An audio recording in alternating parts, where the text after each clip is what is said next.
एक बच्चा मेरा बड़ा अच्छा सी पार्टी का, पर क्योंकि वो मिसगाइड हो गया पैसों के लालच में ਜਾਂ कुछ मिसचीवियस फैक्टर्स के पिछे लग के वो अपनी जी सी ना फोकस वो तो डिस्ट्रैक्ट हो गया। अगर मेरे बच्चे बारे यहो जिहियां नजायज़ गल्लां कीतियां जा रही हैं वो लोगों की अपनी थर्ड ग्रेड सोच है। मेरे बच्चे की सोच का म्यार थल्ले ना करो। औरतों का जोड़ा लोग सम्मान नहीं करते वो कभी तरक्की नहीं करते।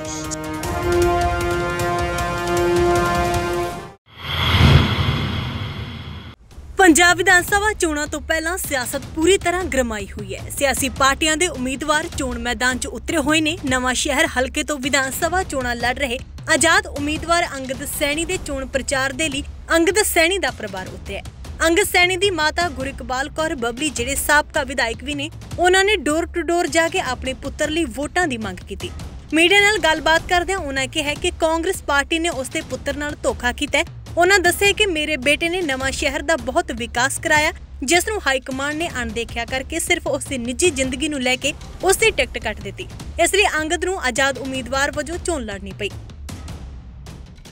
कुछ लोग दे बिलीव इन वर्किंग, कुछ लोग वेले सिर्फ सेल्फियां खिंच के जाके पोस्टर पर्सन बनना ज़्यादा लाइक करते हैं।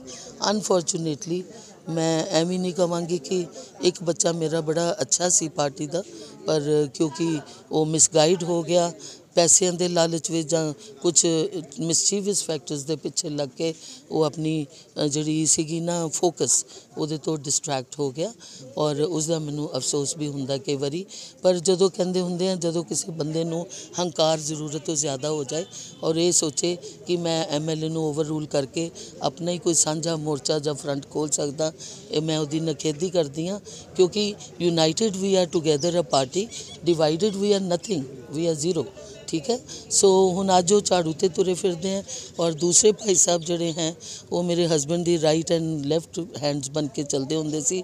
और मैनू नहीं सी पता कि उन्होंने दे इरादे इन्ने कमबख्त हैगे हैं कि एक टाइम आएगा कि ये जाके दिल्ली ये भी कह सकते हैं कि तुसी एक्स MLA नूं भी छड्डो ते प्रेजेंट नूं भी छड्डो, उन्हां दी वर्किंग भी ना देखो, उन्हां दी मेहनत भी ना देखो, उन्हां दे बारे ओपीनियन भी ना लवो, चुप करके सानू दे दो only due to personal reason.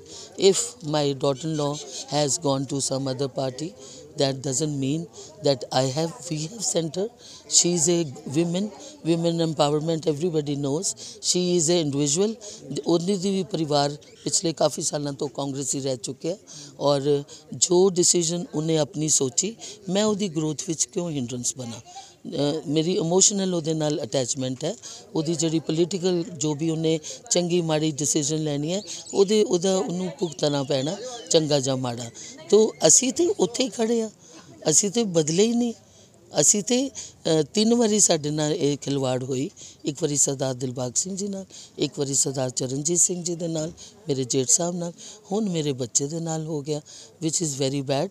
और मैं यही कहांगी कुछ चंद बंदियां ने साडे लई पुरजोर अपील कीती सी उपर हाई कमांड नूं कि जे तुसी इस फैमिली नूं तुसी अगर कांग्रेसी नहीं समझदे तो तुहाडे तो बहुत वड्डी गलती कोई जिन्ना करवान जा रहा है। रब दा वास्ता ये तुसी गलती नहीं करनी।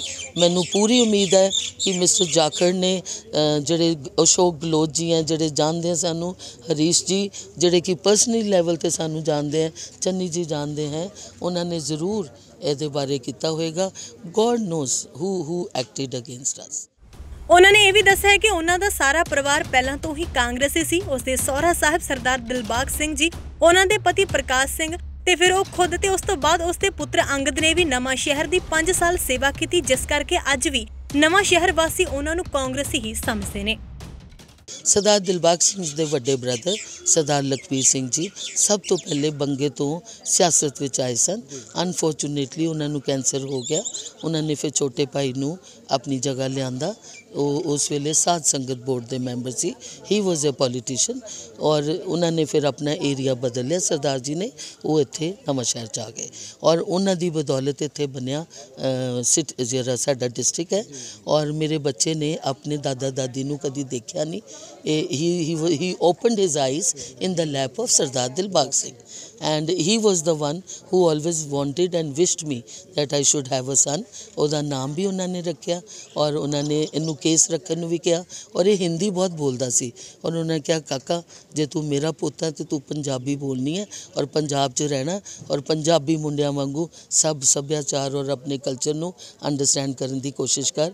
ਔਰ ਮੈਂ ਆਪਣੇ ਬੱਚੇ ਨੂੰ ਹਮੇਸ਼ਾ ਇੱਕ ਗੱਲ ਬਚਪਨ ਤੋਂ ਸਮਝਾਈ ਹੈ ਕਿ ਬੇਟਾ ਜਿਹੜੀ ਆਪਣੀ ਮਾਤ ਬੋਲੀ ਹੁੰਦੀ ਹੈ ਜਾਂ ਮਾਤ ਭਾਸ਼ਾ ਆਪਣੀ ਕੰਟਰੀ ਆਪਣੀ ਜਿਹੜਾ ਸਾਡਾ ਜਿੱਥੇ ਦਾ ਸਾਡਾ ਜਨਮ ਹੈ ਜਨਮ ਭੂਮੀ ਉਹਦੇ ਨਾਲ ਹਮੇਸ਼ਾ ਸਿੰਸੀਅਰ ਰਹੀਦਾ and learn to respect the women in your life.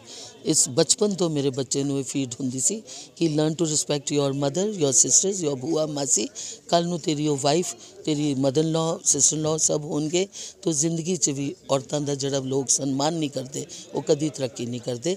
ਸੋ ਅਗਰ ਮੇਰੇ ਬੱਚੇ ਬਾਰੇ ਇਹੋ ਜਿਹੀਆਂ ਨਜਾਇਜ਼ ਗੱਲਾਂ ਕੀਤੀਆਂ ਜਾ ਰਹੀਆਂ ਉਹ ਲੋਕਾਂ ਦੀ ਆਪਣੀ 3rd ਗ੍ਰੇਡ ਸੋਚ ਹੈ। ਮੇਰੇ ਬੱਚੇ ਦੀ ਸੋਚ ਦਾ ਮਿਆਰ ਥੱਲੇ ਨਾ ਕਰੋ। ਅੰਗਦ ਸੈਣੀ ਦੀ ਮਾਤਾ ਨੇ ਕਿਹਾ ਕਿ ਬਹੁਤ ਸਾਰੇ ਲੋਕਾਂ ਨੂੰ ਸਿਰਫ ਹੱਥ ਪੰਜਾ ਚੋਣ ਨਿਸ਼ਾਨ ਹੀ ਯਾਦ ਹੈ ਪਰ ਲੋਕਾਂ ਨੂੰ ਜਾਗਰੂਕ ਕਰਵਾਉਣ ਦੇ ਲਈ ਹੁਣ ਅੰਗਦ ਦਾ ਚੋਣ ਨਿਸ਼ਾਨ ਹੱਥ ਪੰਜਾ ਨਹੀਂ ਸਗੋਂ ਆਟੋ ਰਿਕਸ਼ਾ ਹੈ। ਇਸ ਲਈ ਉਹਨਾਂ ਨੇ ਨਵਾਂ ਸ਼ਹਿਰ ਹਲਕਾ ਨਿਵਾਸੀਆਂ ਨੂੰ ਅਪੀਲ ਵੀ ਕੀਤੀ ਹੈ ਕਿ ਅੰਗਦ ਸੈਣੀ ਨੂੰ ਆਟੋ ਰਿਕਸ਼ਾ ਉੱਤੇ ਚੜਾ ਕੇ ਚੰਡੀਗੜ੍ਹ ਵਿਧਾਨ ਸਭਾ ਭੇਜਿਆ ਜਾਵੇ। जी इस तरह हैगा कंपेनिंग मैं जरूर कर रही हाँ अंगद ली पर जिथे मैं जानी हाँ लोग मैनू कांग्रेस समझ के पहले तो हथ पंजा खड़ा कर देंगे हैं ठीक है। फिर मैं उन्होंने कहती हाँ जी पता नहीं साढ़े तो की भुल्लां हुई कि बाबा जी ने सानू किस गल का साडा एक बहुत वड्डा ट्रायल लै रहे हैं तो सानू आज़ाद खड़ा होना पिया कि अपने परिवार च होने के बावजूद भी सानू परिवार चों मतेरा जड़ा सोतेला सानू मिलिया ना व्यवहार वो नहीं सी मिलना चाहिए जड़ा कि सानू मिल गया। तो जितन तो बाद फिर बच्चा तो उन्होंने ही है असी उस परिवार चो हाँ ठीक है।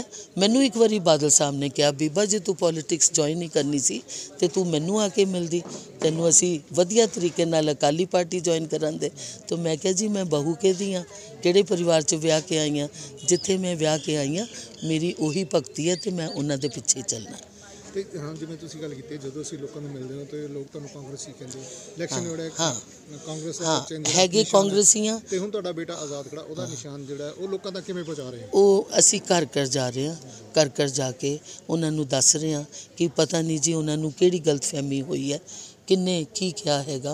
और दूसरी गल जी उन्होंने शर्तां रखियां वो मैनू तो मेरे बच्चे नू मंजूर नहीं सी और असी आके बह गए अपने घर सारे इलाका इकट्ठा हो गया साडे इलाके ने इकट्ठे हो के असी कहा जी सानू नहीं पता की करना तुसी जिद्दां कहंदे उद्दां करना। सारे अहुदेदारां ने उस वेले रेजिग्नेशन फ्रॉम देयर स्टेटस दिती और उस तो बाद ये नहीं कि वो कांग्रेसी नहीं है पर उन्होंने फॉर द टैंपररी अपने स्टेटस तो रेजिग्नेशन देती और हुण वो सारे ही अंगद ले दिन रात एक कर रहे हैं।